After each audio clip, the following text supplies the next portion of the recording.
Rachel Notley tried systematically to destroy the fabric of Alberta over the course of 4 years. And Jason Kenney, when you can, and Jason Kenney has done a good job at that, don't get me wrong, with his restrictions and following in lockstep with Justin Trudeau's government when it comes to restricting our freedoms. But what Rachel Notley would have done in Jason Kenney's shoes right now over this pandemic would have been millions of times worse than anything Jason Kenney has done. We would still be in a lockdown. We would be in a situation worse than what Ontario is facing in the Peel region. Doug Ford times a million is what Rachel Notley would be. She is not Jason Kenney. I think that's safe to say. I totally agree with you there. Punko says Liberal leaked C-22 bill to CBC before presenting it to the House. Was it leaked to Rebel as well? I think you know the answer to that one.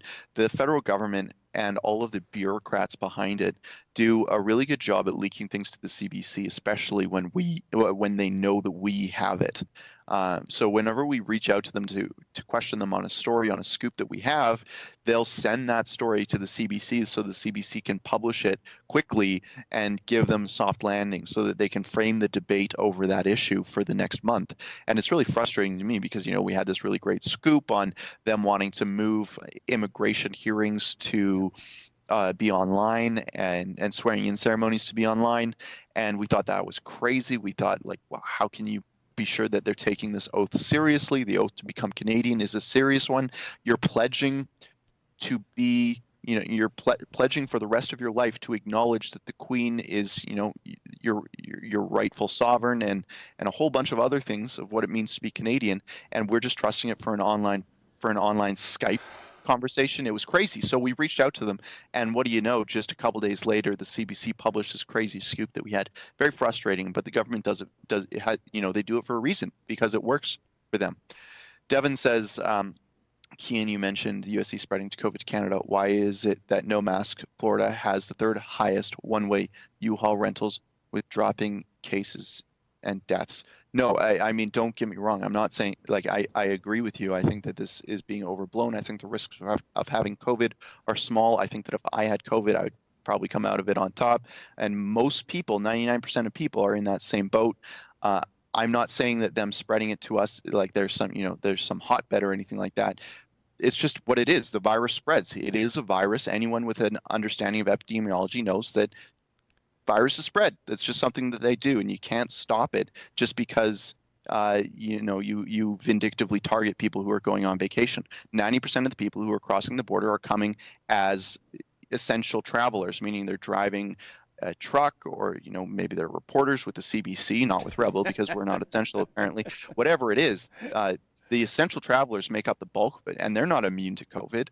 They're just as likely to get it as you and I, and they're as likely to spread it once they get back to Canada as you and I. So it just doesn't make sense why we're targeting people who are just going on vacation like they are the problem. They're not. And this virus is going to spread whether the border is open or closed. It doesn't matter. Indeed, Keean, and I think the silver lining over the Christmas holidays, when we found all those MLAs jetting off to Hawaii, and of course Rod Phillips, the former Ontario finance minister, whipping down to St. Bart's, pre-recording videos, doing fireside chats, pretending he was an Ajax. Oh, what a guy, hey? But here's the silver lining. It's a good news story because the politicians of that level have the data at their fingertips. They realize what's what. Mm-hmm.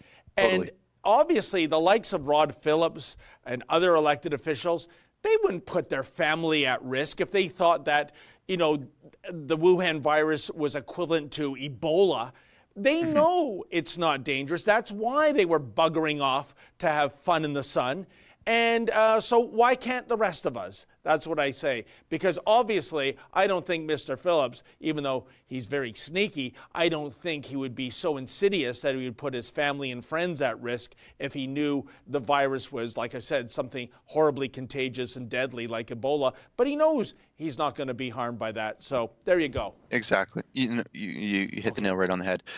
T. Heard sent in a super chat. Didn't say anything, though. Appreciate it. Same with Karen Stoppel. And then Karen Stoppel actually followed that one up with another one.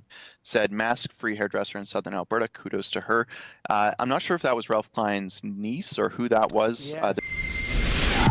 Oh, hi friends. What you just saw there is a clip from our Rebel News daily live stream show. It's fun, it's fast, and it's completely unscripted, so you never really know what you're going to get. Just go to rebelnews.com/livestream to sign up for special alerts.